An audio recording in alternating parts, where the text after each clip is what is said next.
Welcome back to the Doc's Diagnosis presented by Centris Federal Credit Union. I'm Travis Justice. He's Dr. Rob Zatechka. Yesterday it was all sunshine and roses with the run blocking by the offensive line. Today, wilted roses with the pass blocking because, let's be honest, it was brutal. The Huskers gave up 3 sacks on Saturday. And it was kind of a tale of two offenses. And it was hard for me to give the offense, or the offensive line even, a real consistent grade, because it was very all or nothing in terms of what they did in the game. Well, here's the deal, Rob. If it doesn't get better, Harburg he's going to not make it the rest of the season if he keeps taking the beating. And that's the thing. I mean, we're already limited numbers at quarterback, so we're going to have to clean up some of this stuff. So right here, what we've got, it's nothing too crazy. So you've got a 4 down lineman front. Off the screen here, you can't see there's 2 linebackers. Both linebackers are going to blitz on this play. Once those linebackers see Harburg's going to do a little bit of a read fake back here with the running back. Once the linebackers see that run fake, both of them are going to come on a blitz. Now, Ethan Piper here at left guard, I kind of talked Piper up on the run blocking. This is one thing where he just has to basically kind of stay a little bit more in tune to that overall field vision. He can't lock in on any one thing, and what ends up happening, he in the center, now I say Ethan, it might be Ben Scott as well too, but these two guys got to keep their eyes up here. They got to block the down guy. They got to have both of them have to have their eyes on the linebacker. You're going to see both of them stay on this down guy, and both of them kind of bring their eyes out to the outside. Both of them end up missing that linebacker blitz. And right there, this is where you're looking here. Both of these guys, you got Ethan, you got Ben Scott right here. They're doing a good job. They got the down guy. I understand the guard doesn't want to leave his tackle completely on an island here. And Corcoran's had some issues singling up with a lot of pass rushers early in the season thus far. I understand the fact that he doesn't want to leave his tackle on an island. It doesn't mean you can't. This guy's going to be coming here.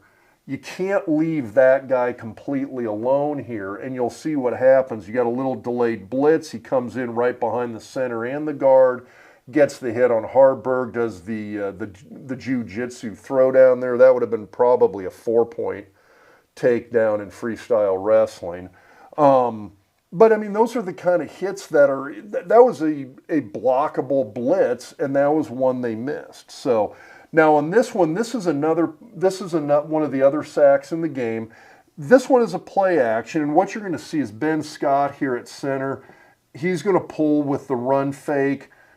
You got Henry Latofsky, Pride of Mount Pleasant, Iowa, at right guard.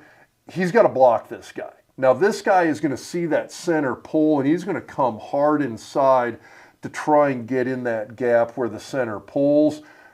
Henry's got he's got to take a really flat angle to get this guy. Now, I understand he wants to sell the run fake, but he has to understand the scheme that he's losing that inside guy on this pull here and has to really maintain inside protection on this play. And you'll see 93 gets past him to the inside, gets the pressure on the quarterback. Harburg gets hit, and it's multiple guys here. I mean, it's not just Latofsky that gets hit. You got 3 guys converging on Harburg all at the same time. That boat was dead in the water from the snap. But when you're looking at the offensive line, the main point of protection, you got to protect inside out, and you give up that inside rush. It's an instant collapse of the pocket. You can have some outside rushers getting a little bit of pressure, but if you've got the inside protected, you can step up. It buys you a split second of time to maybe get a dump pass off, throw the ball away, whatever.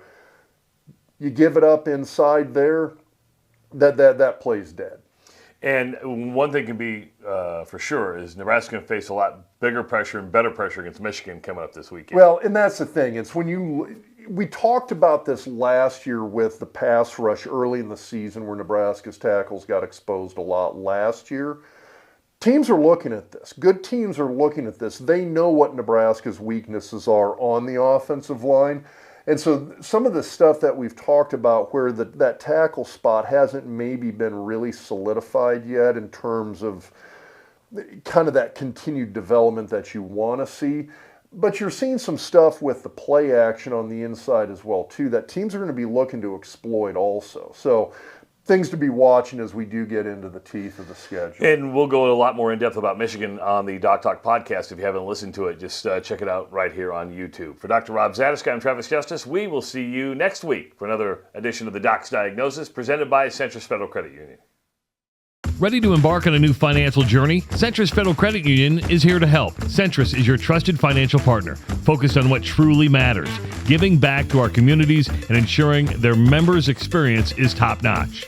With 15 convenient locations, Centris' mobile and online banking, instant issue debit cards, and local expertise, your new financial path is closer than you think. Visit centrisfcu.org, stop by a Centris branch, or give them a call at 402-334-7000 to learn more about how they can help you achieve financial success.